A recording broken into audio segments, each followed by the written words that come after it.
She's ready when you're ready. Good evening, ladies and gentlemen. I was saying. Let me get back.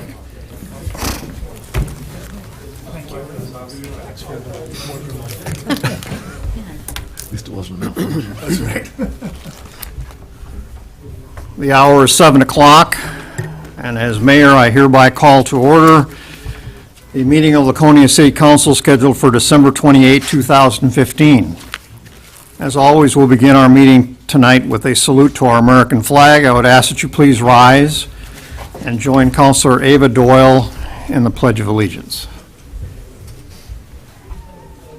I pledge allegiance to the flag of the United States of America and to the republic for which it stands, one nation, under God, indivisible, with liberty and justice for all. Thank you. I would note for the record that the minutes of tonight's meeting are being kept by City Clerk Mary Reynolds, and I would ask her to please call the roll. Councilor Doyle. Here. Councilor Baum. Here. Councilor Whitman. Present. Councilor Bear. Present. Councilor Hammond. Present. Councilor Gordon. Here. Presiding Mayor Edward Engler. Here. Let the record show that all 6 city councilors are present tonight, and a quorum for our meeting has been established. Also note for the record that the council is joined at the head table tonight by City Manager Scott Myers and by City Finance Officer Donna Woodeman. First order of regular business is just to accept minutes. For us tonight, we have the regular and non-public session meeting minutes of our last meeting on December 14th, 2015. The minutes of the non-public session were distributed to the council on December 16th. Minutes of the regular session were distributed on December 18th. One correction was received by Councilor Bound, and it was recorded as requested. So at this time, I would ask if there are any councilors who would like to make any additional corrections or additions to those minutes. If not, I will declare them accepted as amended and presented tonight. We're on to the consent and action calendar. We have 2 items on the consent and action calendar tonight. The first is a temporary traffic order concerning a community blood drive. We've done these many times before. This is a request for the use of 10 parking spaces in the municipal parking lot adjacent to City Hall for use by Penny Patu Travel and the Red Cross for a blood drive on Saturday, January 23rd. A motion would be in order to approve that request. Moved by Councilor Bolduc, seconded by I'll second. Councilor Hamel. Any discussion of that request? All those in favor of this temporary traffic order for Penny Patu Travel and the American Red Cross, please raise a hand. 6 votes in the affirmative, and that request has been approved. Second request tonight is relative to rent to be collected by the city during Motorcycle Week 2016. You have a memo addressed to Mayor and Council dated December 28th from the city manager, which outlines the charges that the city administration proposes to the fees they plan to charge for the Motorcycle Week next June. There are no changes to those fees from this year at all.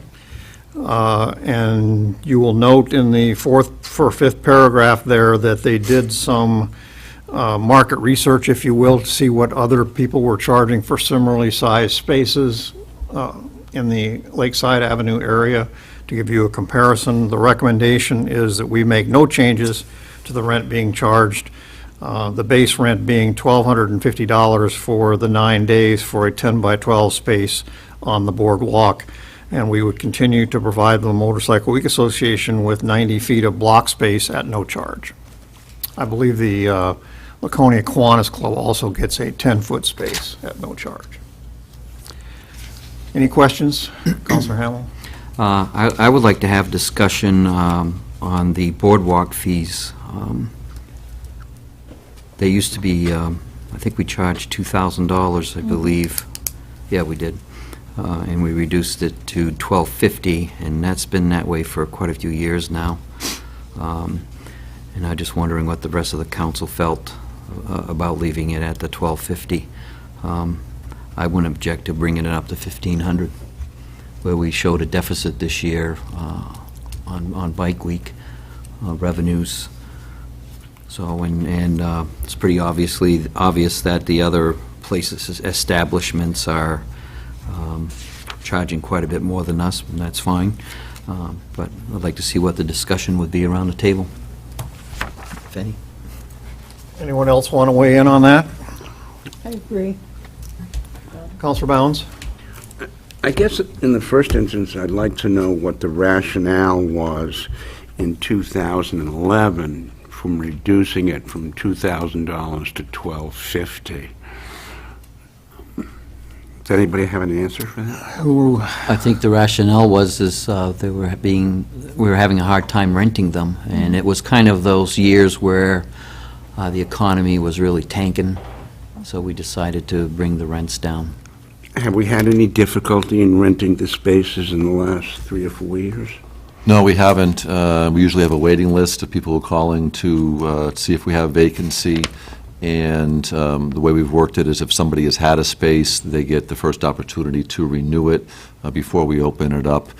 We've actually had several vendors who, as a space has opened up adjacent to their location, has added a second or, in at least one case, a third spot.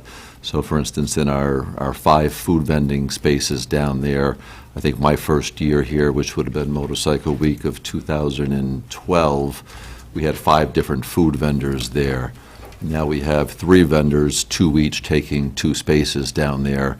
And I know that's at least the case on maybe one of our jewelry vendors on the non-food side of our spaces and one of the either sunglass or other vendors down there. So we do have a couple with multiple. And we typically have people calling in, want to get on the waiting list if we do not have. I think our renewal rate has probably been, if I had to guess every year, it was probably every space but 1, maybe 2 in a given year. So we have very, very high retention rate, if you will. Would it be difficult to get an idea of, the numbers for the other spaces that you've given us for, like, say, Thurston Marina are at $1,800 each, but so it looks like a little bigger than the Weirs Boulevard spaces or the Boardwalk vending spaces. Would it be difficult, I suppose I could do the math, but to just give us a sense of how competitive we're being with the other going rates for vending spaces, or do you have an answer for that? Yeah, I don't think we're undercutting the market in the sense that we're taking away spaces from other private vendors. If I had to put my sense on it, I think we're probably a little bit on the lower end of rates right now as compared to some of the private ones. You can't always just do a straight apples-to-apples comparison of the size of the space. It depends on the frontage, what the location is, what the foot traffic is by that area. I think being right next to the race and rally headquarters down there by the Mount Washington, you're on the boardwalk. I think that certainly makes it a little bit more of a prestigious spot. And where we are limited to those vendors just on the boardwalk, the rest of the space is open.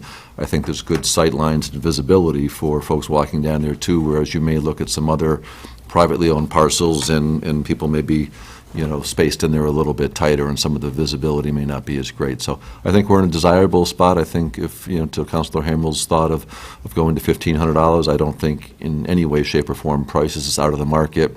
And I'd be surprised if we still didn't have the full retention or pretty much close to full retention of existing vendors return.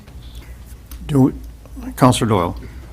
I think an increase could go. However, I think jumping from $1,250 to $1,500 is, 20%? 20% increase in 1 year, which is pretty substantial. I would think maybe 10% 1 year, 10% the next, or go up in increments of 5% to the existing vendor. And then if you have a new vendor that comes up, then you can bring it up to market rate. Because then you're not penalizing somebody that's been with us for a number of years, through But good and bad. when we went from, Yeah, we covered it once. Did you have your hand up first? Well, I'll let Bob go. I was just going to say is in 2011, at those same vendors, we went from 2,000 to Were they all the same, 1,200. though? Yeah. They were all the same, Yeah. It's a 2011? good chance. I don't think they're all the same. Obviously, we eliminated a few with the reconfiguration down there, and I know a couple of the food vendors have not returned, and others have stepped in to take up the spaces. I see that as it being if someone went from one space to two, I see, or three in some cases with some of the retail vendors, I see that as a positive sign that, they're doing the business down there and can justify the additional space. So if the vote was to be over a 2-year period to get us to that point, that certainly is one way to look at it. I don't think we would be outpricing ourselves if we went to 1,500 this year either. I guess I just find it interesting because we had a discussion not long ago about how, Bike Week is dying and how we're killing the event with fees. There's the perception of killing the event with fees and charges and whatever, and now we're looking at feeding into that, going directly opposite of what we had. Perhaps we should ask the city know. manager why the recommendation to stand firm at 1250. I don't know if it's so much a direct recommendation. Again, it's not a 100% apples to apples. So we kind of gave you the benchmark of where it was. Last year, those were the prices. We confirmed them. This year, we're still at 1250. It wasn't so much to say this is our definite recommendation as we wanted to have the discussion about where the rates should go, if anywhere, so that we can get the mailings out. Nancy will typically get the mailings out in early January, and we break up a deposit and then maybe a second deposit and balance due before the event. So we're not having somebody come up with, all of the money in January, but basically putting down a non-refundable deposit on their spot, so to speak. Counselor Bear. Scott, what's the total number of spaces on the boardwalk? I think we're at about 14. I might be one off there, but it's 14. That so- are rentable. That are rentable. We got the Race and Rally has their spot, the Kiwanis, and we didn't lose proportionate spaces when the rally went there because obviously they didn't have cut-throughs in separation of the tents. I think we've got 14 spaces. I might be off by one, of which 5 are held for food because we made that investment in the area to handle the gray water and the So water. raising it stuff. $250 would bring in a little over $3,000. $2,000, yeah. I don't think, to Council Doyle's thing, the decline in Bike Week isn't on the vendor side, it's on the attendant side. Well, but it's also because we don't have different vendors. We don't have a variety of vendors, and if you, Those who show I'm just up, show thinking, up. if you make it too expensive, you're going to lose your vendors, and you're going to in turn lose more attendance. And I'm speaking from what I hear from guests that stay with us, that will tell you it's the same old thing every year. The guests are concerned about the cost to the vendors? No, but they're concerned about the quality of the vendors and having the same vendors year after year. Well, that's So- not our fault. I'm just It'd saying, be the city's fault. I'm not trying to place blame on anyone. What I'm trying to just do is tell you what I have heard, and that maybe we need to make it a little bit easier to get newer vendors, a variety of vendors in. That's all. Counselor Bounds. When we had this educational session over at the Belknap Mill regarding Motorcycle Week, one of the things that was repeated by a lot of people is that there's nothing to do with respect to the event itself. And I think that's what Councilor Doyle is talking about with respect to the rates. I'm not sure what the rates have to do with that, and what the Motorcycle Week Association or the Weirs Beach Association needs to do to sort of revitalize certain elements of the event. But I don't, in that regard, I don't think a 5% increase across the board is an unreasonable thing to do. And I recognize that it doesn't really mean a lot of additional income to the city in the long run. But we've been static since 2011. I'll take your word for it, what the dynamics were back in 2011 in terms of the reductions in fees. But I don't think a 5% increase, I think that's a modest increase and something that people ought to be anticipating. Well, I would point out along those lines, perhaps a direct parallel, perhaps not, that the vendor license fee has been $450 for 20 years or more. Yep.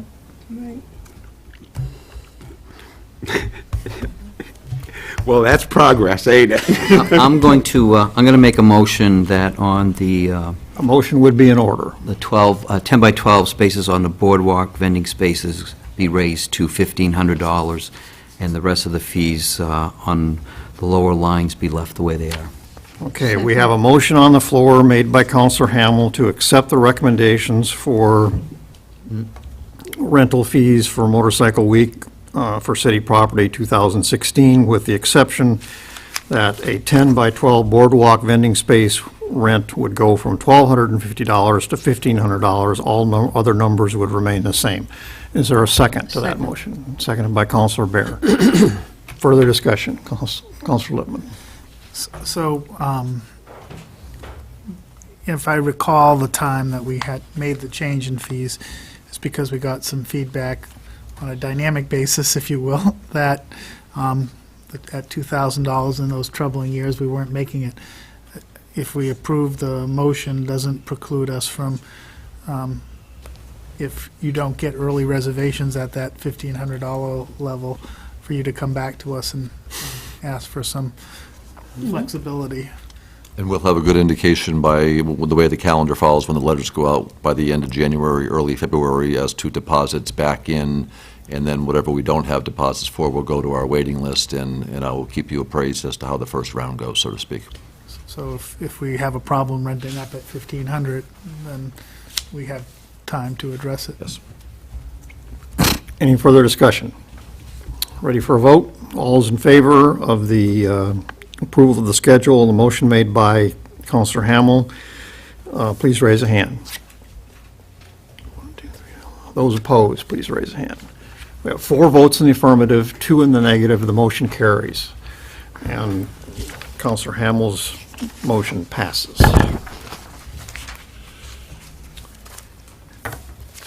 Okay. Next up, citizens' comments for matters not on tonight's agenda.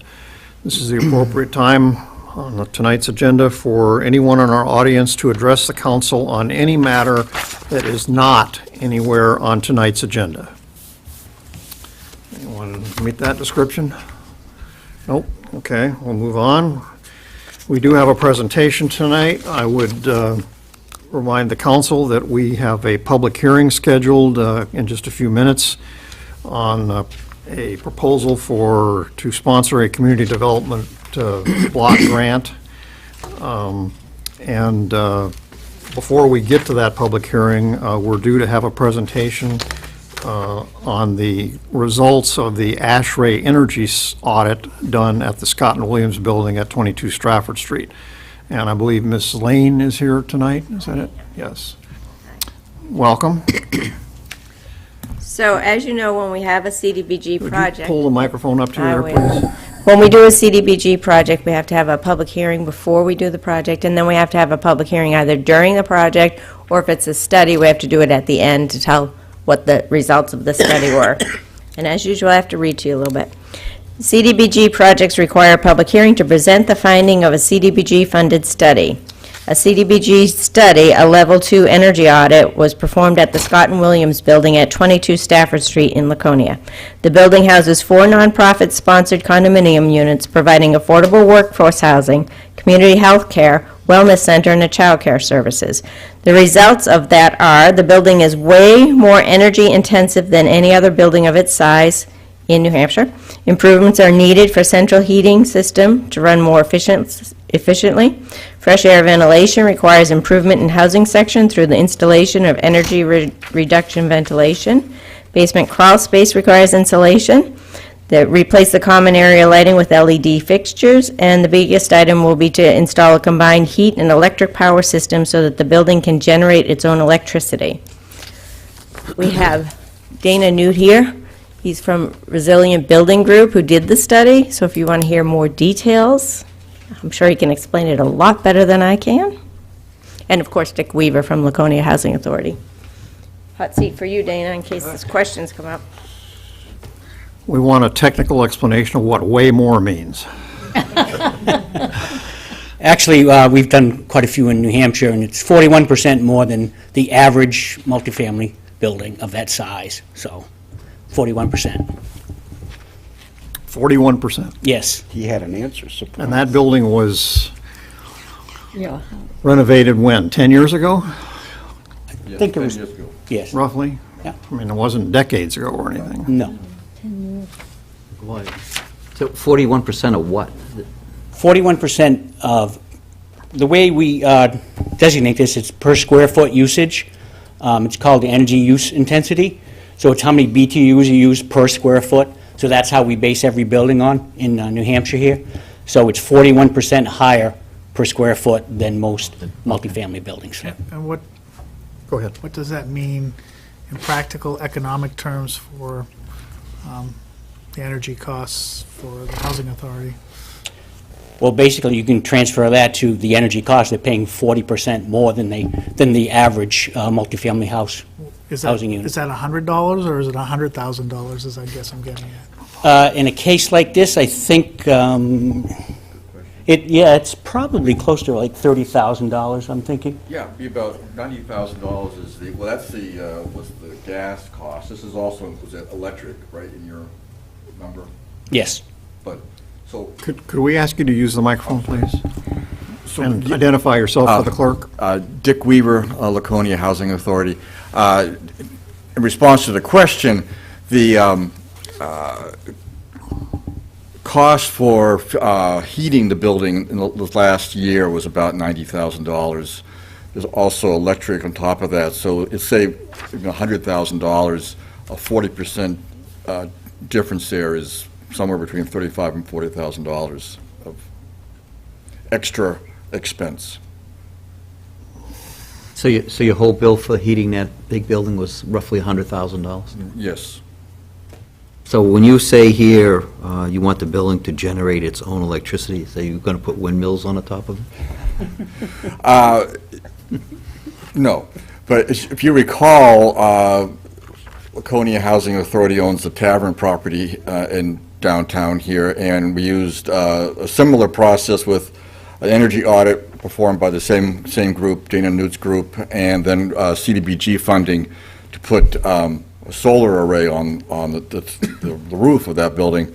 And we've just finished our first year doing that.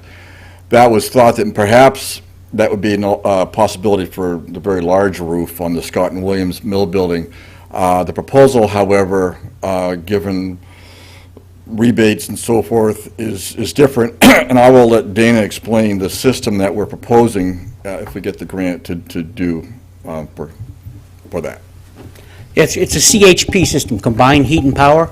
So you're making heat anyway to heat these units, but this is a turbine, and at the same time, because you're making it, you're going to make electricity too. I mean, you can't make straight electricity for less than what you're paying, but if you're using the same equipment to make electricity and heat, then it brings down the cost. In this case, it would save about $25,000 in the electric bill per year at this facility. So you're using a turbine as a generator also? That is correct. Fired by natural gas. And it's, So it's not so much you're looking to put solar on the roof, which isn't cost effective? no, it isn't cost effective in this case because of the roof situation, so. But combined heat and power works better. Counselor Bolduc? Yeah, I just wonder why, if it's only 10 years old, why wasn't this done 10 years ago? Well, we've found in the ASHRAE study that we did there and everything, one thing is, and it was because of the funding there, is the large window area. As you've probably seen the building, very large window area, which costs a lot to heat. There were a few items that were not included that did add to the energy cost from the beginning, so we hope to address all that. I don't remember, were those glass windows replaced? Correct. So they thermal panes? That is correct, yeah. Just large square Yeah. area. Counselor Bounds? So what kind of energy savings did you realize with the project at the Stafford House and the solar panels? So and I can pass these out after, on this Stafford House, the solar panels themselves were just under $6,000, but the entire project saved about $23,500 annually for the Stafford House. Councilor Lippman? In terms of this question for the redevelop, how do those savings come back to the authority versus the renters and the like? Well, in the case of the Stafford House, the tenants of that building they're paying only 30% of their income to rent, so there's no savings directly to them. The work that was done there has created a better environment. The air circulation and so forth, and ventilation and lighting is improved. The savings then accrue back to Laconia Housing Authority, and we use those funds to provide the services that we offer at that property. At the Scott and Williams Mill, the possibility exists because those tenants are not. It's a different structure for the rent subsidy. There is no rent subsidy there. There may be a savings that can be passed on to the tenants to pay less, and/or some combination of accruing to the housing authority for using in our other programs. I'll follow up on that question, if I may. How would that be determined? I mean, how do you make that determination of how you're going to apply future savings, assuming you get this grant, to the benefit of the residents? Well, it's a calculation we would do on an annual basis with the budget, determining what our expenses were going to be for that upcoming year, determining what we would need to for rent to pay those expenses. And there are obviously a lot of fixed expenses, the biggest one being debt isn't going to change. And then making that calculation whether or not we can, in fact, reduce the rents while paying all of our expenses, or if it's necessary to keep them stable to pay those expenses.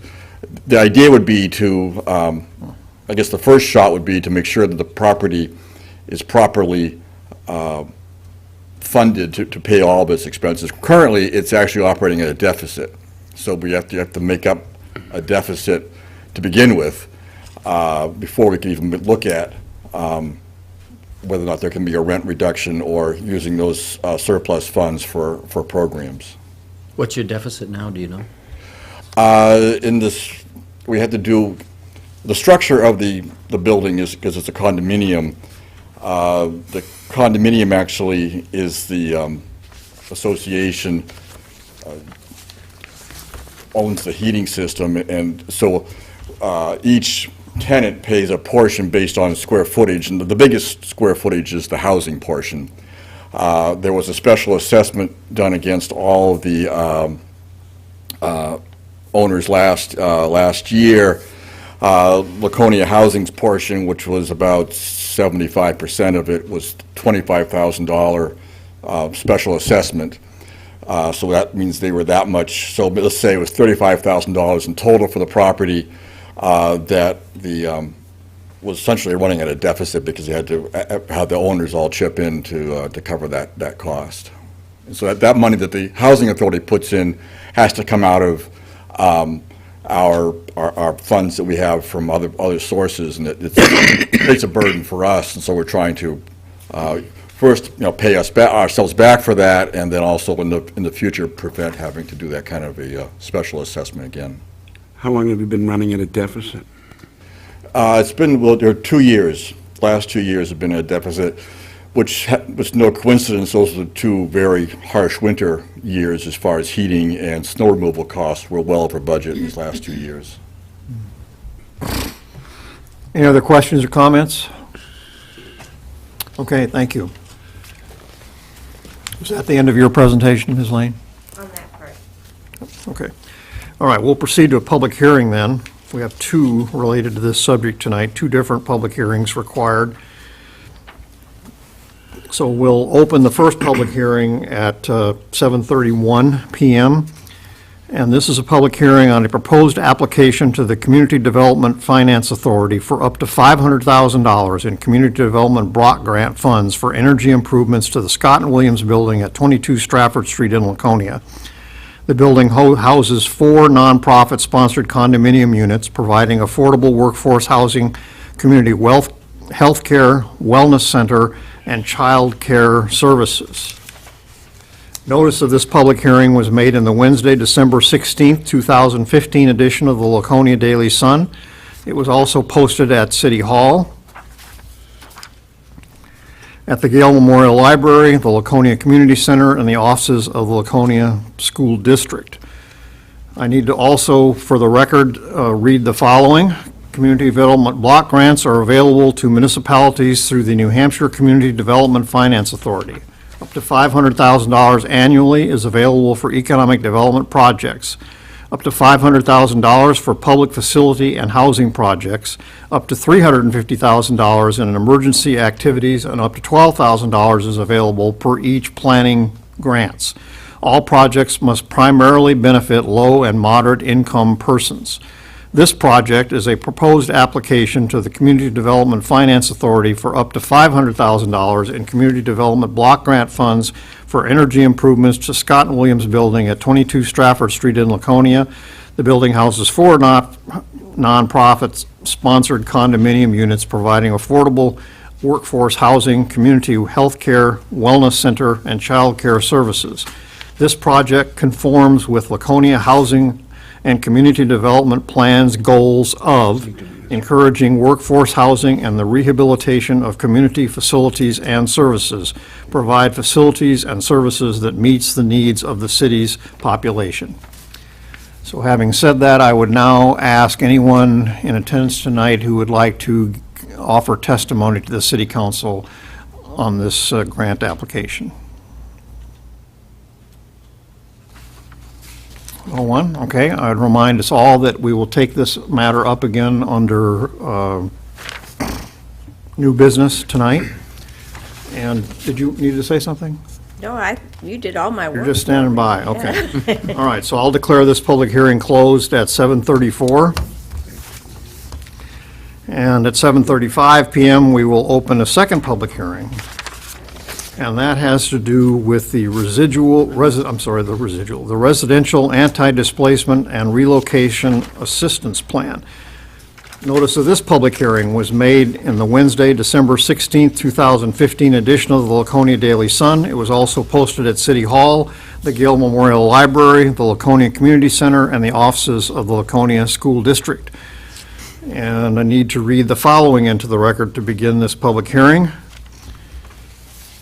Energy improvements will be made in occupied spaces as necessary. No displacement or relocation is expected to occur, but we are adopting the Anti-Displacement and Relocation Assistance Plan as required.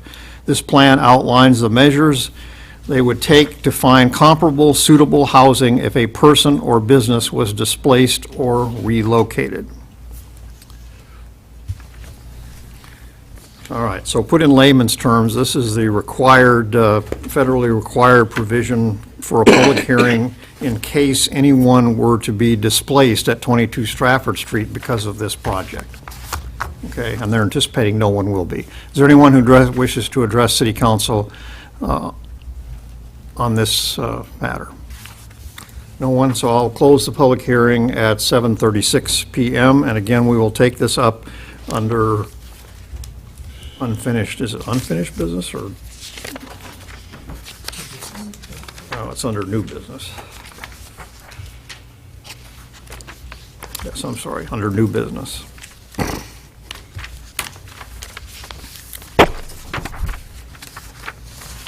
Okay, so that's it for those two public hearings. Next up, we have the mayor's report. A couple of things tonight to mention. I'm sorry, did I miss something? Number 2. Oh, yeah, we did. You're right. I'm sorry. We have another public hearing. Gretchen, one second. Okay, the third public hearing. has to do with the donation of space for the WOW Trail from the Lionel L. Labonte Revocable Trust. To refresh the council's memory, at our last meeting, we passed this on the resolution 2015-25 on first reading and referred to it to a second reading tonight and a public hearing tonight. And this has to do with the donation from the Labonte Trust, which are the owners of the Stratum Tire store on New Salem Street, of 2,850 square feet, which will allow the routing of the WOW Trail in the space between Pleasant Street and Fair Street to go around two sheds that used to belong to the Boston and Maine Railroad that lie in the corridor where the WOW Trail was being routed. And it turned out that because the rail corridor itself is considered a historic asset by the state, that let's just say there was a lot of red tape required to make any changes or amendments to anything in that corridor, including old sheds. Okay, so we have before us tonight resolution, as I said, 2015-25, and we need to hold a public hearing. So I will declare that public hearing open at 7:38 p.m. and note that notice of this public hearing was made in the Thursday, December 17, 2015 edition of the Laconia Daily Sun. It was also posted at City Hall, the Gale Memorial Library, the Laconia Community Center, and the offices of the Laconia School District. Is there anyone who wishes to address the City Council tonight on the matter of accepting the donation of 2,850 square feet in the vicinity of the railroad corridor between Pleasant Street and Fair Street for the routing of the WOW Trail? Okay, what time did I say? 38? Yeah. So we'll say 7:39, the public hearing is closed, and we will take this matter up under unfinished business tonight, or the second reading. Thank you for catching me on that.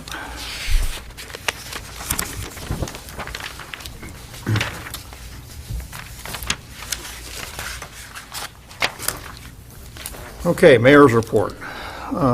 First thing I would like to mention tonight under the mayor's report is to report to the council and the general public on a meeting that was held here at City Hall on December 17th, an informal meeting where the city manager and the mayor met with representatives from the State Department of Administrative Services with regard to the possible purchase of the state school property off of Main Street, North Main Street.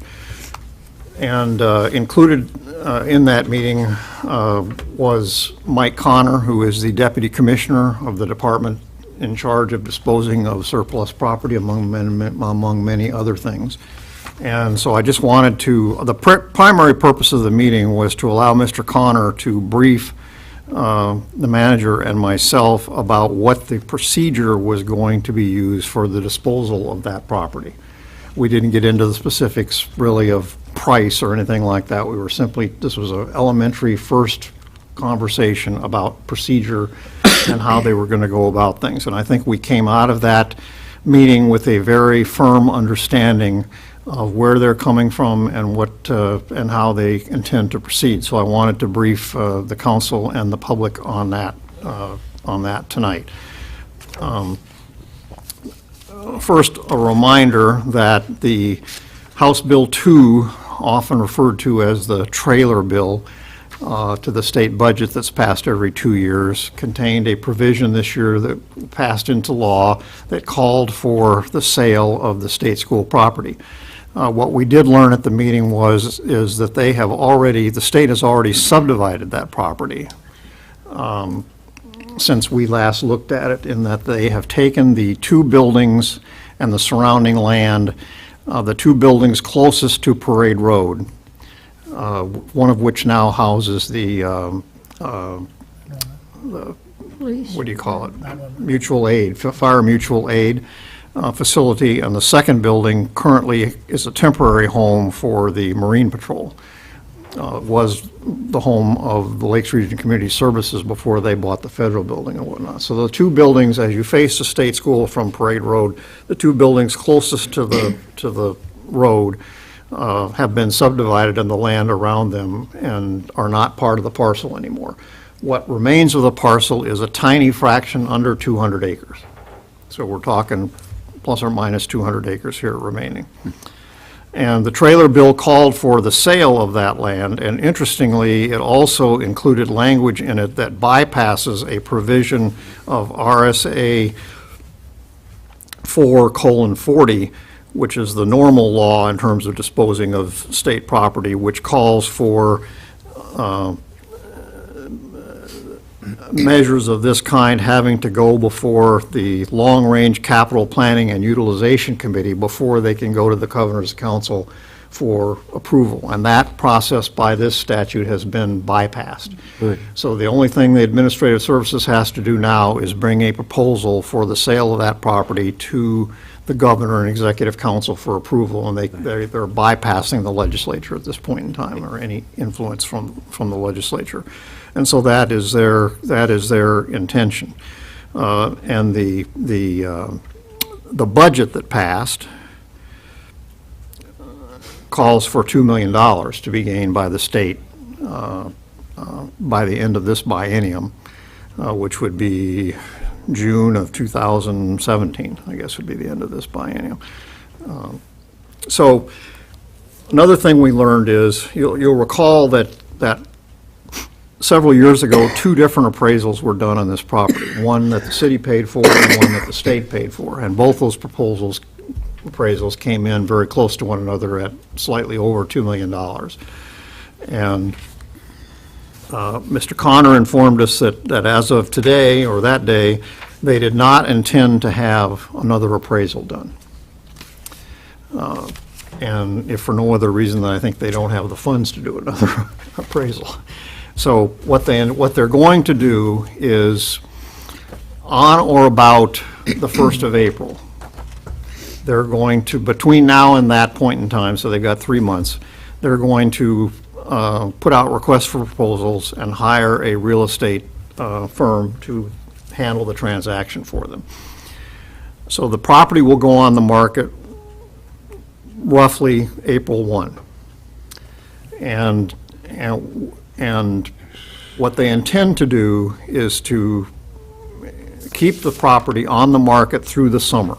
So literally that would mean 5 months, April through the end of August. And what they hope to learn in that 5-month period by having a professional firm market the the parcel is to learn something about what the market value of that property is today by having it on the market and feeling interest and whatnot from parties, so that they can, because one of their things they're charged with is by law is not selling it for less than its fair market value. So rather than having another appraisal done, they're going to actually put it on the market, keep it on the market for at least 5 months, and gauge the interest they get and what the market will bring. Now, during that 5-month period of time, anyone, any party, private or public, will be welcome to make an offer, okay, including the city if we wanted to. That would be totally up to us. The law says, I have it here in front of me, upon determination that the property is no longer needed by the state, the governor and council shall first offer it to the town, city, or county in which the property is located. Key words that are being offered to. And we had somewhat of a discussion about what that meant, and I'm not sure anybody really knows what that meant legally, but practically what it means is that it is unlikely that the property would be sold for an amount of money that we would not be willing to pay. I think that's the practical answer to that question. So if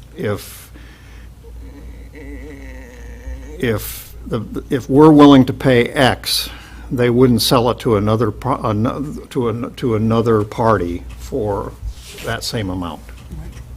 That's not to say they wouldn't sell it to somebody that would pay more than X. They just wouldn't sell it to somebody else. It's not what the Administrative Services Department would do, it's what their judgment as to what the Executive Council would do. And I think their judgment is that the Executive Council, based on past history, would not likely, very not likely, sell it to someone else for the same amount that we would be willing to pay.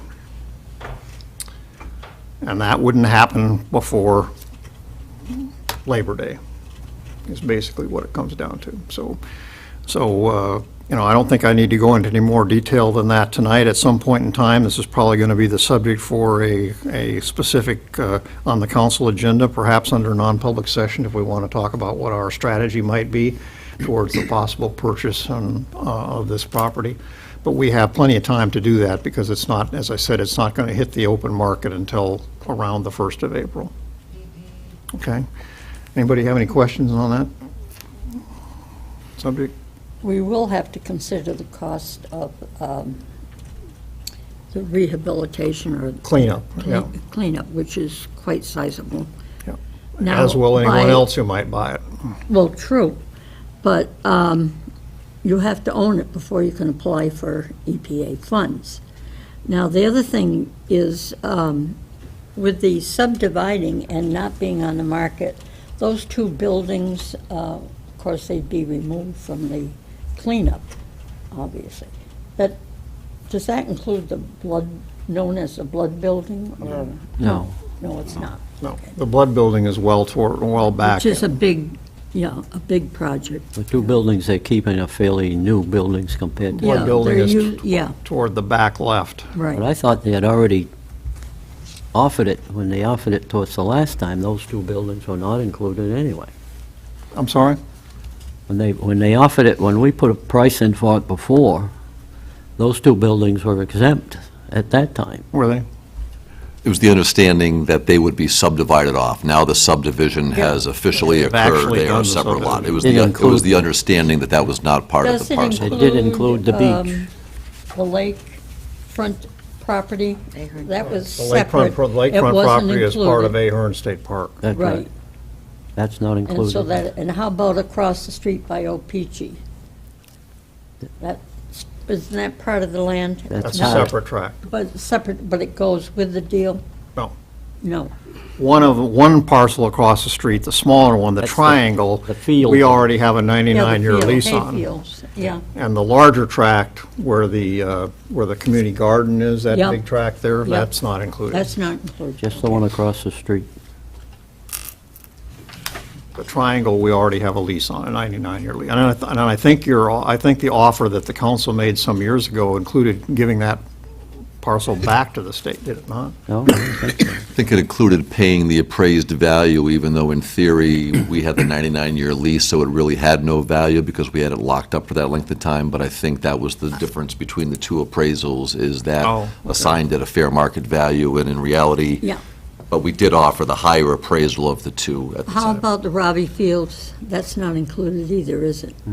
No, because we have a 99-year lease on that property. We have a 99-year lease on three pieces of property. The property on the northwest corner of Eastman Shore Road and Meredith Center Road, That where where the baseball field is now. We also have a 99-year lease on the tract directly across Meredith Center Road from that. That's right. Right. Okay, the northeast corner, Yeah. if you will, plus the triangle down at the corner of Old North Main Street and Main Street, That's right. that triangle. It might be helpful if we were able to look at a map that lies out this stuff.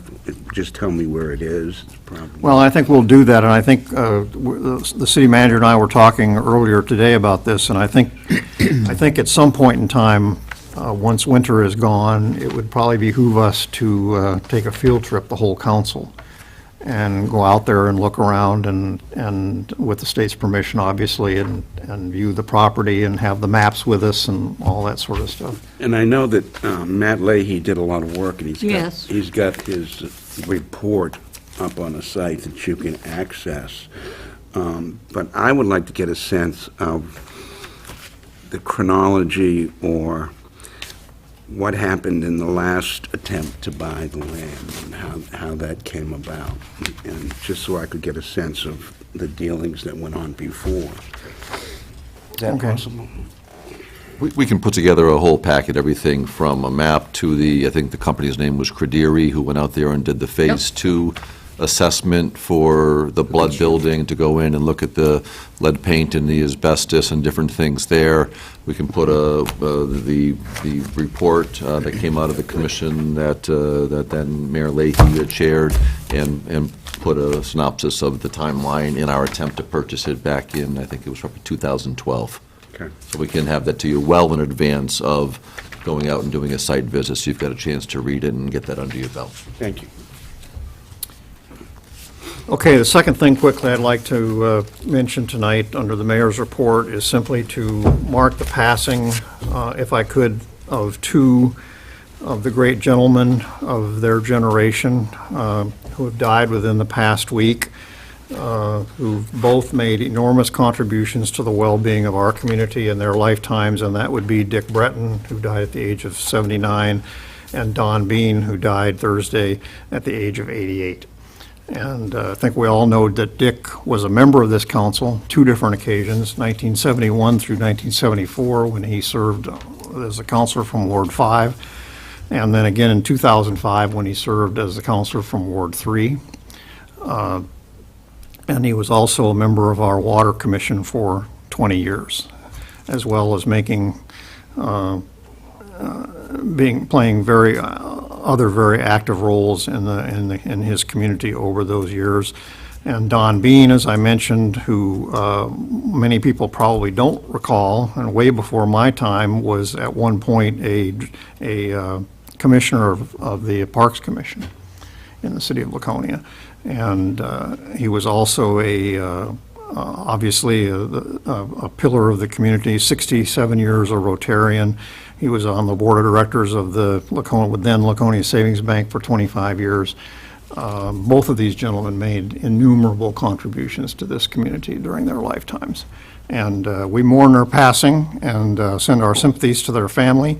And at the same time, we celebrate everything they did for us. So having said that, we'll move on to committee reports, and note that Councilor Hamel, Chairman of Land and Buildings, had a meeting tonight, and do you have anything to report on that? Yes, Mayor, thank you. We did have a meeting tonight of the Land and Buildings Committee. All members were present, and basically it was a general discussion of the parking garage with its repairs, and what we're looking into is, right now, is getting a better estimate on the project and to bring that forward. There's things that got to be done before that. We have to remove some of the spray-on material to check the understructure so that the Du Bois and King can get in there and evaluate it a lot better. Basically, right now, it's a ballpark estimate, and obviously we need to have a much closer estimate for the future. So basically, it was just a meeting to discuss where we're at, our responsibilities, the condition of the building, going forward, timeline on construction of it. Probably won't be later, end of summer, early fall type of situation, but we have to have engineering and architectural designs done on it before that. So that's basically where it is right now. So when is the next time your committee will likely meet on this subject? I think what we're going to do is we're going to wait till we hear back from Du Bois and King on a more exact estimate, and then find out what the next step's going to be. They are going to start doing some work probably within the next week or so. Public Works is going to go in and remove some of that material on the underside of the deck, so that they can go in and judge how well the structure is, in other words. So they got to coordinate with the businesses there, and Public Works feels that they can do that themselves, which would save quite a bit of money. And then once they get in there, we get an estimate, and I guess after that, it's going to be, how we're going to go about the design, if we're going to embellish the project or just fix what we have, that kind So of thing. I guess my question is, if I'm the current owner or the prospective owner, and I called tonight and said, when are you going to get on this subject, what would the answer be? When will we This is have what these we answers? probably, First round of answers. I would probably think maybe somewhat by the end of January, first meeting in February. That would be, I think, when the committee would meet again. I think the private owner would be hearing from us in the next Sooner. couple of days, talking about an agreement for us to partner with them or have them partner with us on our condition assessment, including the private parcel and their share of the expense and our ability to access that area for it as well. So that's going to be occurring, this week, and then setting up the schedule to do that. A little bit will work around the weather that we're due to get tomorrow, but So we're likely to have pretty hard numbers by the end of January? I think if we go along an even course, yes, that would be an expectation, a reasonable expectation, yes. I mean, that's why we scheduled a meeting for tonight from our last meeting, is to get the ball rolling and try and find out what we have to do.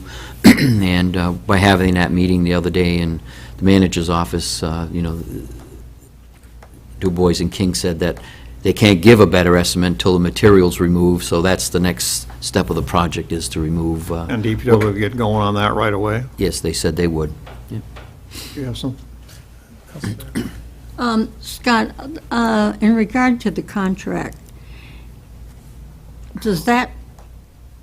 it doesn't pass to the next buyer. I mean, we're able to redo that contract on the city versus private? I'm not sure that an actual contract exists. It doesn't. The ownership structure is part of the deed, so the ownership structure is very clear as to, we own none of the land and none of the building, and our But we are- responsibility is for the ramps, Right. both levels, up and down, and we do own, basically from the edge of the south stairwell all the way to the end over the soda shop. So that's, I keep saying it's 75 or 80% somewhere. So the ownership is very clear. The requirement that the ramp maintenance is on us, and it probably was designed that way because we were the biggest user of the facility ownership-wise. But I think going forward, we want the maintenance agreement and the expectation of who's sharing what cost and ongoing maintenance, and do we talk about any kind of a capital reserve account type of thing that should be funded annually towards bigger repairs coming up, all those types of things. I'm not aware of that type of an agreement existing right now, so I would certainly want to make that much tighter from both parties. I think the future buyer would want to have that as well, so they would be clear as to what they're expecting from us, and we're clear with what we're expecting from them. Is there not also a problem of the city paying the electric rates? It's not a clear determination as to Well, where who all is the paying meters them go. now? And, again, the wires run kind of funky, so I think we're paying for the lights. I don't believe we're paying for the lights in the parking area. I don't believe we're paying for any of the office or private the electric. interior. But again, it's, there's a little gray area in there, so I'm not going to say with 100% certainty.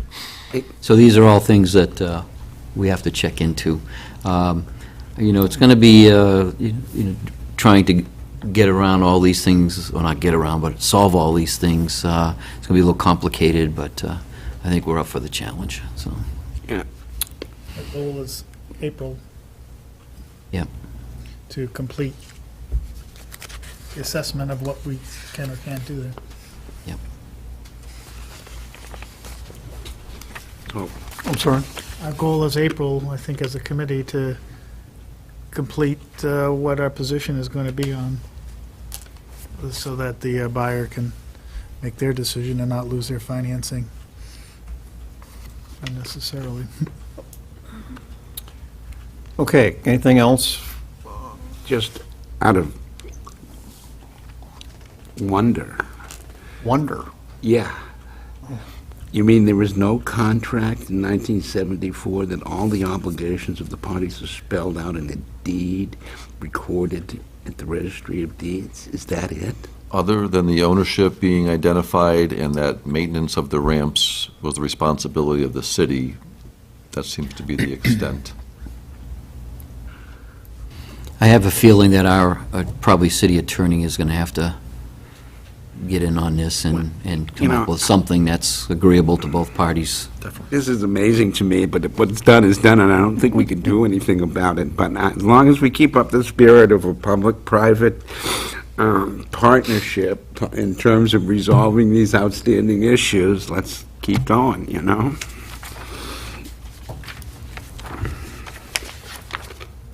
So that's all I have on that, Mayor. Liaison reports, any counselors have any liaison, I'm sorry. Just getting back to the committee reports, Public Works, I think we voted to not put that stop sign up. So Right. can that be removed? The only thing we're waiting on is for Scott to come up with something on that longer. We're still doing the speed table, so I guess you could change the name on it, but you need something there as a placeholder, just to give you an update on that. We have asked the traffic study firm who's working with us on a couple of small projects here in the city to do just a very, I just want to say back of the envelope, but go down and identify if a speed table works on Summit Ave, because you do have the T coming in from Wentworth Cove. So logistically, is there a proper location for a speed table, knowing that you need 18 to 22 feet? And I don't know for sure whether or not it should be at it could be at the T if that was the ideal location, splitting the distance. I don't know the answer, but that's something they need to look at. Maybe we ought to take that off and put speed That's fine. table We- here or Speed something. Speed table, Summit Ave, that I'm certainly fine, but they're working on that right now. I probably expect some information for your committee, probably sometime in mid-January. I knew it wasn't real time sensitive because we were in the winter and wouldn't be constructing it until the spring at earliest, but they are charging with looking at it and then just giving us an approximate cost for that based on the width of the road there and any other minor things that might come into it, so. If we could just remove that and then put All right, so speed table. we're going to have Counselor Bolduc make a motion then, under Public Works, on the agenda to remove item A and Yes. replace it with a new item A, which would say, Speed table. review of proposed speed table on Summit Avenue. You got that? All right, we have a motion. Is there a second? Second. Second by Counselor Bear. Any discussion of that? Change to the agenda? All those in favor, please raise a hand. We have 6 votes in the affirmative, and that's adopted, and we'll see that change reflected on our next agenda then, updating that. Any other committee business? Liaison reports? Any liaison reports tonight? Okay, I'm going to go back up because I skipped an item. The Mayor's not having the best of nights here. Citizens request to comment on current agenda items. We did I that. wonder if there's anyone in our audience tonight who would like to comment on an item that is on our agenda. Well, there is someone. Mr. St. Clair. No, it was on the agenda, kind of like that. I didn't realize you wanted to raise the rent on those spots, and I don't see any issues at all. And actually, Ava, when you, Councilor Doyle, when you talked about the same old, maybe, since a lot of those vendors have been there forever, maybe this will push them on and maybe somebody else will come along, if you want to look at it from that angle. I would be surprised maybe if the majority of those people, or a lot of those people left. I think that amount is reasonable. I've not had any chance to research what the Mount Washington charges on their end of the boardwalk. Perhaps you have. But what could be told these vendors that the city will do to enhance that spot for them is to get some better lighting there. Because when the sun goes down, the boardwalk, other than the headlights from the train, is a very dark area. And I think that it's not just there either. I mean, it's all of Lakeside Avenue. It's very dark at night. We only have the lights from the street lights, and they're not that bright at all. So maybe if there's a way to enhance the lighting on the boardwalk, somehow, I don't know how that could be done, but if they're told that, if somebody complains and we say, look, we're going to try to fix that lighting there, that would be a good thing. And the other thing I heard mentioned during this conversation was, again, about, from the forum, there's not a lot of things to do. And perhaps in some conversations with the mayor and some of other people in the city, that maybe we can enhance that situation by allowing certain things to go on to add to the festivities of Motorcycle Week. So that's all. I don't think that that's going to be an issue. I know it's only $3,000, but those rates are very reasonable, and the vendor fee is right on the mark compared to what we have around the country for what we offer. So those are my 2 cents on the matter on the agenda. Thank you for going Thank back you. there. I'm sorry I took so long to get to it. He hasn't got anything to do. Anyone else wish to comment on an item not on tonight's agenda, or that is on tonight's agenda? Okay, manager's report, Mr. Myers. Thank you, Mr. Mayor. You have the project updates for December in your packet this evening. We're pretty much winding everything up, so road projects are wound up, punch list items will be reviewed in the spring if we need to do anything. A very successful year, especially a very significant drainage project down in the Chapin Terrace area, Phase 1 of it, but a very positive response from a couple of the neighbors down there. We've seen good improvement in the drainage in that area. Through the TIF projects, working with hiring engineers to go through a couple of the segments to design this winter. With the Riverwalk segment behind us at River's Edge, we're partnering with that contractor to be efficient with our dollars to get that constructed. We're partnering with the Beacon West project with Eric Chinberg to utilize that contractor while they're mobilized to do the area in through there. And again, we're also using the same engineer to work on the transportation grants that we got tied into what was formerly known as the Safe Routes to School. Same thing, we're wrapping up the final accounting on the bridge project, but we should be in decent shape there. The Weirs Beach restoration, again, we're working through the winter months with some engineering tasks with the state. We expect to get an update to you probably in the latter part of winter, so in the February, early March timeframe. Look for an update there. I know Councilor Hamel gave an update 2 weeks ago on the fire station project. Still on target for wrapping up through the end of this week, potentially into the first couple of days of the new year. Maybe there's the punch list stuff, but they are in good shape. The Parks crew has been able to get a fair amount of late fall and winter, or not even early winter work, but early December work on some of the ball fields, specifically Memorial Park. And if the irrigation is not installed at this point, it'll be installed in the early spring. So that leads into, we're running out of good weather as of tomorrow morning, so we're getting our first measurable storm of the season. Our crews are prepared and ready to hit the streets. Latest indications as of around 5:30 tonight, storm hits us probably around 4 in the morning, about 1.5 inches on the ground by about 6:30. Then it does start to come down a little more intently for the next few hours up until around 2 o'clock, and there'll be some light flurries through the afternoon, but the bulk of the storm probably from 6:30, 7 o'clock until around 2 o'clock. Total accumulation probably 6 to 8 inches, but we are certainly raring to go and have the supplies and the vehicles, and first medium big storm of the season. So be happy to answer any questions that you may have. Any questions for the manager? All right. Just rolling right along tonight. Okay, we're going to go on to new business and then old business. And before we do that, you'll note on the agenda we have 4 items of new business tonight and 1 item of unfinished business, and we need to add a second item of unfinished business tonight, and that has to do with the consideration of the resolution that we asked to be drafted with regard to the oak tree on Union Avenue, Upper Union Avenue. You have a copy of that on your desk in front of you there tonight, I think. So we'll take that up as item 2 under unfinished business. Everybody have that? Yes. Okay, new business. First item is the first reading of a resolution relative to authorizing the city manager to accept and expend grants on behalf of the city in the amount of $19,965.30 for Laconia DWI patrols, and to schedule a public hearing on January 11th, 2016 during the regular council meeting. So that is, so you have 2 things in your packet with regard to this. One is a cover memorandum from Lieutenant Al Grayton to the city manager, And also with that, you have a copy of the resolution, which is Resolution 2016-01.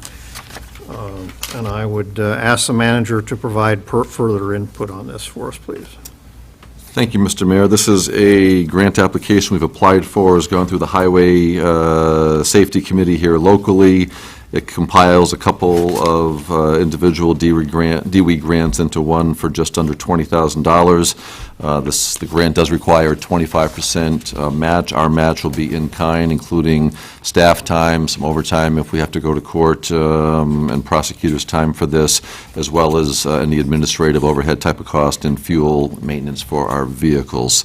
And this is a statewide, and actually a national-wide program, and they'll be targeting, Friday, Saturday, the weekend hours, the holiday hours, from, 8, 9 o'clock at night through the early morning hours, when statistically it's shown that there's the highest incidence of doing that. So this is asking it to have a first reading tonight and be referred to a public hearing in 2 weeks.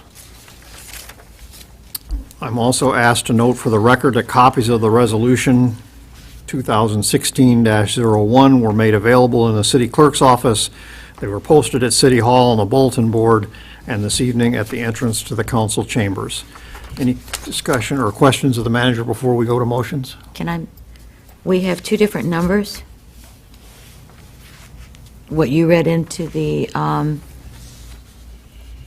one place it says 19,956.30, and another spot it says 965.30. We've got two different numbers on that resolution.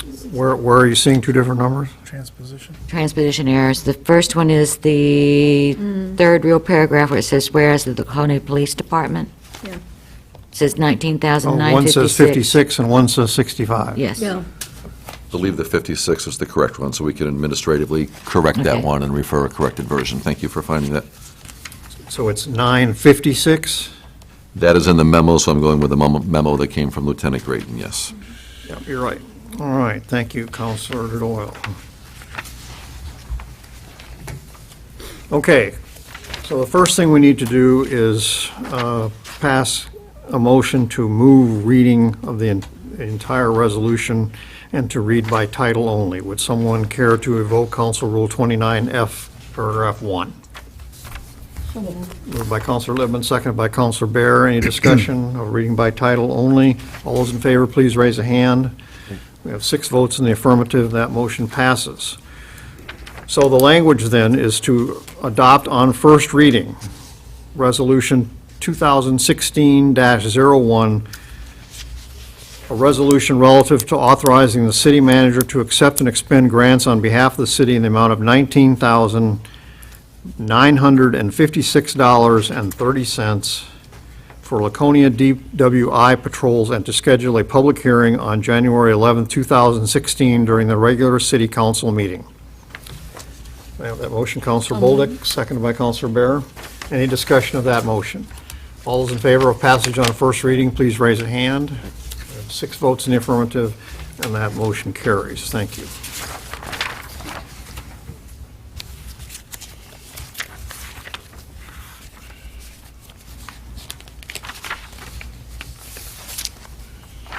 Okay, I've got to go back and give me a second here to find the right paperwork.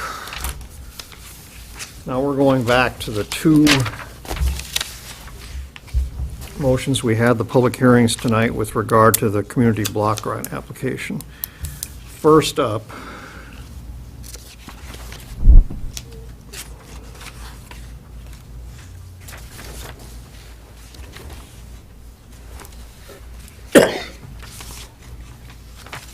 well, I'm confused here. They're listed there in the yellow, but I think A is on the bottom and B is just above it under motion. So if you start with the bottom one. Okay, we got them out of order here, that's why I'm confused. All right.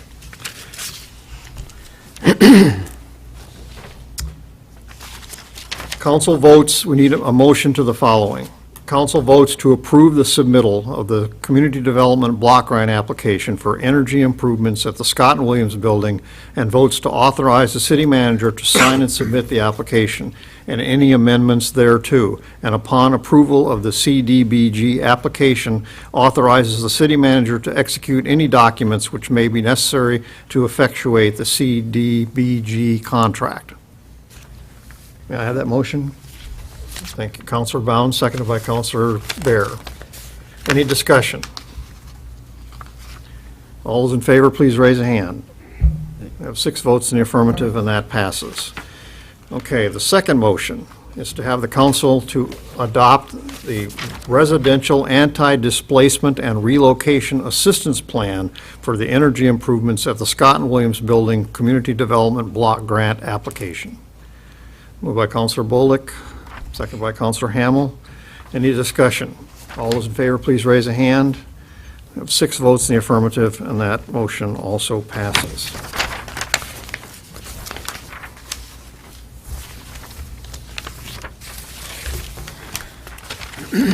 Do you have, Ms. Reynolds, do you have copies of you have copies of those 2 resolutions? Okay. They were- Okay, item number 3 under new business is a transfer request.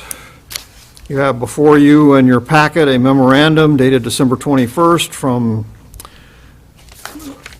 Mrs. Woodeman to the city manager and the mayor and council with regard to transfer of funds from workers' compensation to the parking garage deck repairs.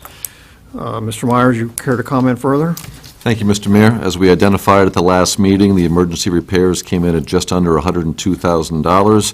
We've identified among several accounts some carry-forwards and balances that would be able to cover $57,495,000 of that unanticipated expense, leaving a balance of $39,424.49. So we rounded that up. We're looking to transfer $39,425 from the workers' compensation program. We did receive a premium holiday notification, and we feel that there's about $100,000 that would be remaining in that line item at the end of this fiscal year. And this is a sizable unforeseen expenditure that came our way, so we're requesting that we transfer the $39,425 out of that line item to square up the parking garage account. Any questions or comments before we get to making motions?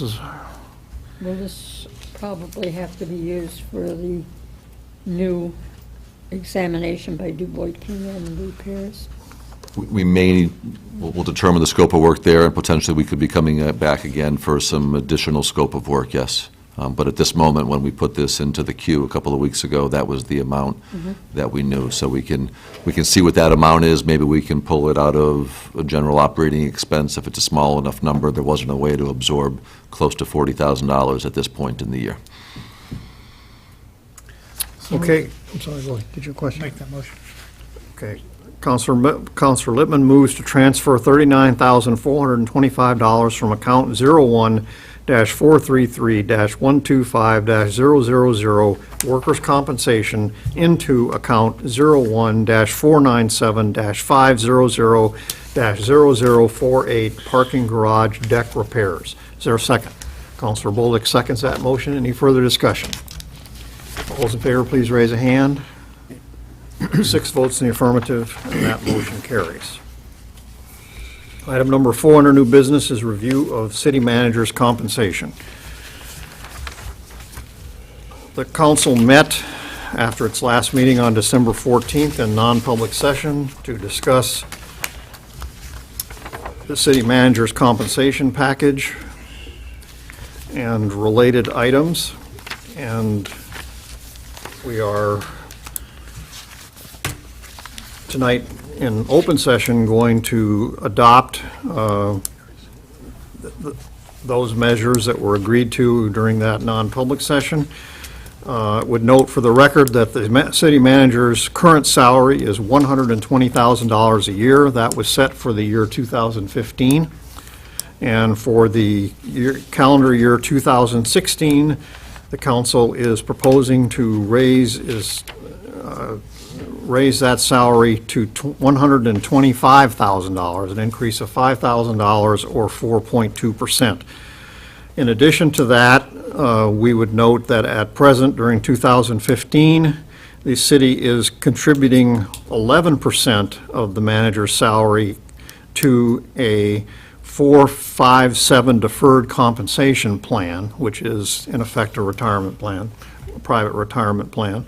And we're also tonight going to be moving to increase the city's contribution to that retirement account from 11% of compensation to 12% of compensation. And I would also, so let's take care of that. I think we can do that in one motion. So we need a motion to increase the city manager's salary from $120,000 per year to $125,000 per year to cover the calendar year 2015, and to adjust the amount being contributed to his 457 deferred compensation plan from 11% of salary to 12% of salary.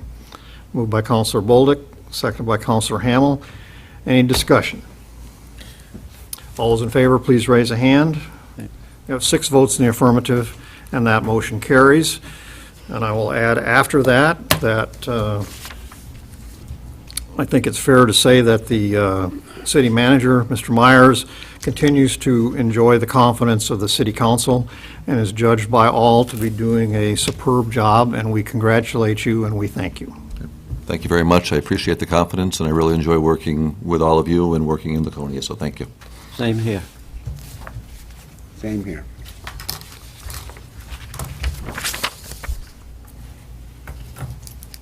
Okay, unfinished business. First item of unfinished business is to go back to the, I'm going to find the resolution here. The WOW Trail.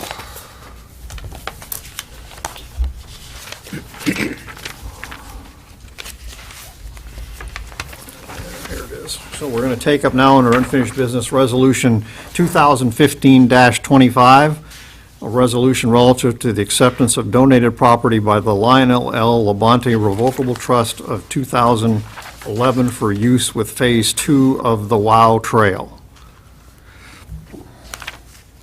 Let me ask before we get a motion on the floor if there's any questions that need being answered before we get to this. Everybody knows what this is about? Okay.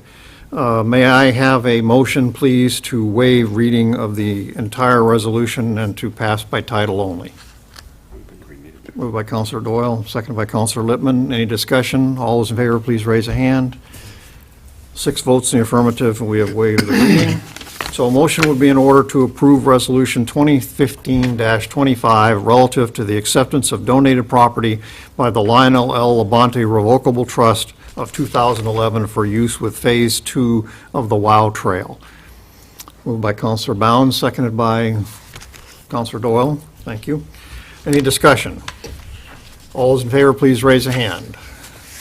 We have 6 votes in the affirmative. That resolution passes and the city accepts that property. Thank you all. Okay, lastly, I should say lastly in terms of unfinished business, Resolution 2015-26. You'll recall that our second meeting in November, I believe, we had a discussion about the oak tree on Upper Union Avenue, right at the corner there by the Dairy Queen. And at the conclusion of that discussion, we asked the administration to produce a resolution for our consideration. And the purpose of said resolution that we asked for was to put something in writing that we could forward to the planning department and the planning board, member by member, which would affirm our opposition to allowing site plan change, which would allow the owner of that property to cut down the large oak tree. We're not talking, I should have said Dairy Queen. I think most people identify that tree as Dairy Queen, but it's actually on the property that's owned by CAFU Management, which is next door to Dairy Queen. I don't know the 1092 Union Avenue. So we have that resolution before us tonight. Let's see, before we get to that, we need, it's a short resolution, so I think in terms of the people at home, I will just read it into the record. A motion to be in order to adopt Resolution 2015-26 in the year of our Lord 2015, a resolution relative to encouraging the protection and maintenance of the monumental oak tree located at 1092 Union Avenue. Resolved by the City Council of the City of Laconia as follows. Whereas the property owner of 1092 Union Avenue in Laconia, New Hampshire, had a site plan conditionally approved on August 5th, 2014, where the condition of approval stated that the large oak tree near the northeast corner of the property is a monumental shade tree and as such shall be protected and maintained during and after construction. And whereas there are ongoing conversations about whether or not the tree should be removed in the future, now therefore, the Laconia City Council encourages the planning board to maintain their original position of requiring the tree to stay in place and be protected and maintained. This resolution shall take effect on its passage. Someone make that motion? So moved. Moved by Councilor Hamel. Is there a second? Councilor Lippman seconds that motion. Any discussion of the resolution? All those in favor of the resolution, please raise a hand. All those opposed, please raise a hand. We have 5 votes in the affirmative, 1 in the negative. The resolution is adopted. Thank you. Would you point at me? She was asking me who the negative vote was. The clerk was unsure who the negative vote was. Was there any doubt? I'm sorry, it was rude for me to... No, that was hard. Okay, one other item under unfinished business is not an item of unfinished business, but a question for the council, a housekeeping question. If you look at your agenda, you will note that under unfinished business, items 4 through 10 have been on this agenda for years without change. The city manager and I were discussing this a little earlier today. Some of these predate him, have never been discussed once since he's been the city manager. No. So I guess the question is there any reason why we cannot remove, would any counselor care to put up an argument for keeping any of the items listed 4 through 10 on the agenda, or can we remove them? Is the, Councilor Lippman? I mean, I think they're relevant in terms of keeping our eye on the ball, in terms of milfoil and keeping that, just tracking it. The WOW Trail, we have the maintenance plan and making sure that that's, going the way it's supposed to go. The master plan is certainly something we want to get a report on regularly. The EPA update, maybe that one is past its prime, but the sewer and water master plan, and I think we had big concerns about what was happening with the regional sewage system and what costs might be put here. Single stream recycling, and here again, I think keeping recycling on our radar is important, and strategic planning, we're planning on a session. I mean, to me, it's not, we're not going to save any paper by removing those 4 things or 5 things, and certainly there are things we should continue to bring up at certain points in time. I'll make a motion that we take off the EPA update. Let's see if anybody else wants to weigh in first. Anybody else want to weigh in on this subject? No? I'll second his motion. I'm sorry? I'll second his motion. Okay. All right, so Counselor Hamel moves we take, which one was it? EPA, number 7. EPA, well, I don't even know what that means. EPA update? Environmental Protection Now you won't have Association. to wonder anymore. Take the EPA update, item number 7, remove that from unfinished business. Seconded by Counselor Doyle. Any discussion? All's in favor, please raise a hand. Any against? No, I'm just. Did you put your hand up? Oh, sort of. Yeah, it's up. You're a vote in the affirmative? Yes. Okay. We have 6 votes in the affirmative. Tough tonight. being coy with me here. 6 votes in the affirmative and the motion carries. Counselor Littman. You know, I think some specificity here in terms of, I know on the milfoil, for example, you know, we've had issues of people asking for money and then actually not being spent. I mean, I think we're trying to keep the quality of our water up, since it's one of our greatest assets. I think some periodic report on that is due to the council. On the Wild Trail, I think we want to make sure that, you know, what's going on with the maintenance and funding of it and taking care of it was why that was there. Certainly the master plan, we want to know what's going on with that. We haven't had a report in a long time on that.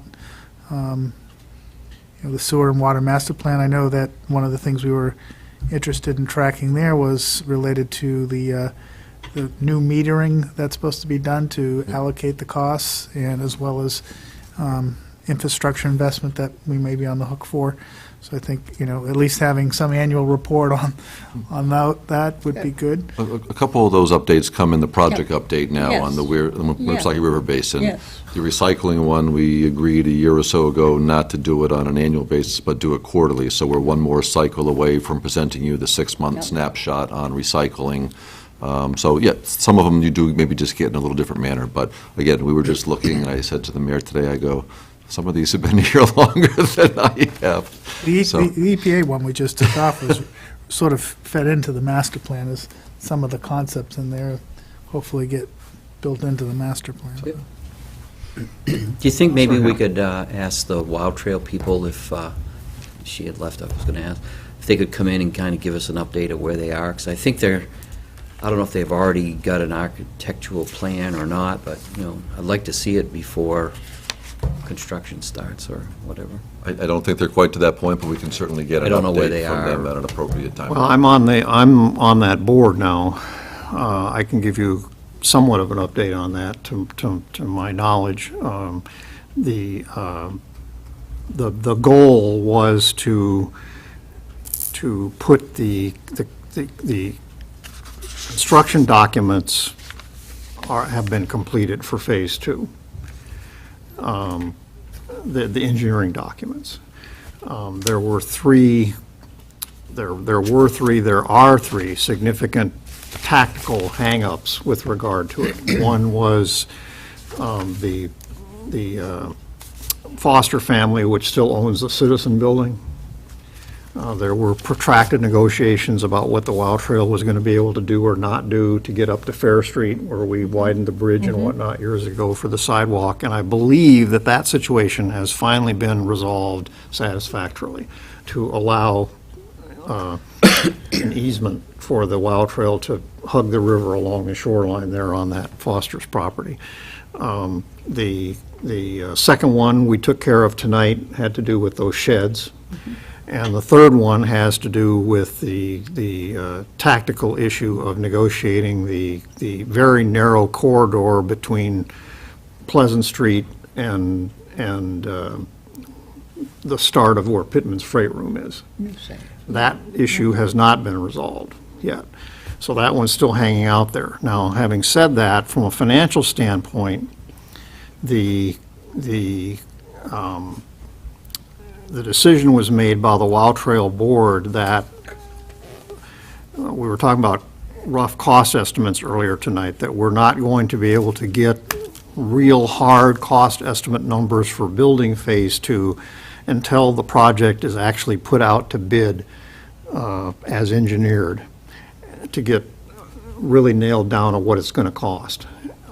So on hand right now is roughly $850,000, somewhere in that neighborhood in cash that's on hand for this project. So the plan was to put it out to bid by the end of this year, which isn't going to happen, obviously, and have those hard numbers before winter's end and whatnot, in terms of, so we could get an idea of where we are relative to, with money raised, relative to how much it's actually going to cost. Is there a gap, in other words? Do we have enough money? Will the $850,000 cover construction or close to it? Or is it going to take another $100,000 or whatever the number is to nail down that number? So that's the next step. So those two things are basically happening concurrently right now. One is the engineering is ready to go out to bid to tie down that number. And at the same time, the issue of how to negotiate that corridor between Pleasant Street and Pittman's Freight Room is still on the table. There's issues there that have not been resolved. So that's basically where it stands. What I would like to see is the path of the Wild Trail, how it's going to be laid out from the library down to the Belmont line, you know, what's, because at one time I heard they wanted to take the right turn lane as you come out from behind the Yes, those documents, railroad station. those documents as approved to this date are on file downstairs, because the planning board has approved them. Well, if they take part of a city street, wouldn't that have to come for us? Oh, yeah, sure. Okay. That part of it. I don't know if that's still But there. yes, it does include the taking of the right-hand turn lane on New Salem Street. Okay. And that site plan was approved by the planning board, and it is on file downstairs. So when is that going to come before the council, if you're going to go out to bid? Well, okay, in this particular case, I think the answer to that, Counselor, is in this particular case, going out to bid does not immediately lead to letting a contract. The purpose of going out to bid is to determine true cost of what it's going to cost to build it. There's an assumption there, in other words, even if the bid came in at $700,000 and the trail knew that it had the money on hand to do it, they couldn't let the contract because there are still unresolved issues. One of which obviously is the city council would have to vote to abandon that property. How can the planning board vote to allow that to happen without input from the council? Because it's subject to city council approval. Conceptually, they've agreed with it, but the authority rests with the council. Okay.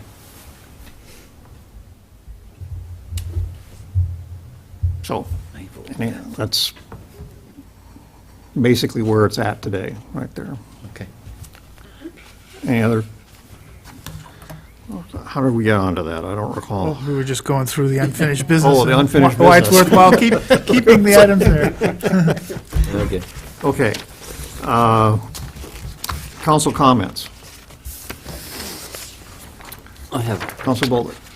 yes, Your Honor, I'd like to make a presentation here this evening, Oh, and I'd like to include the mayor here and the city council.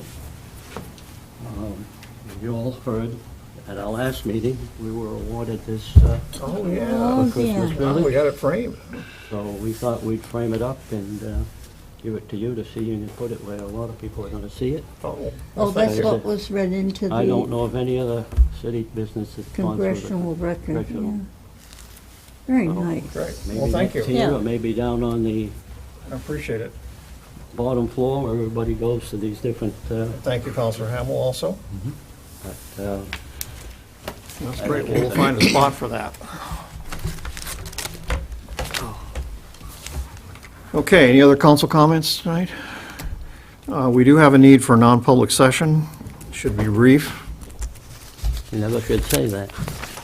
So a motion would be in order to go into non-public session according to RSA 91A:3, paragraph 2, regarding the dismissal, promotion, or compensation of a public employee. Could I have a motion to that? So moved. Counselor Bounds makes the motion, seconded by Counselor Bolduc. I will note for the record that this non-public session will be for members of the council only, so the rest of you are free to leave, and we will not be taking any public action after the meeting. So there won't be any need for anyone to stick around. And I would ask that, I'm sorry? Does that exclude the city manager? Yes, it does. Oh, I And guess we're going and I would ask that the clerk call the roll on that vote, please. Counselor Rowe? Yes. Counselor Bounds? Yes. Counselor Whitman? Yes. Counselor Bear? yes. Counselor Hamel? Yes. Counselor Baldwin? Yes. Thank you all. Have a good We evening. all set? Okay. We almost So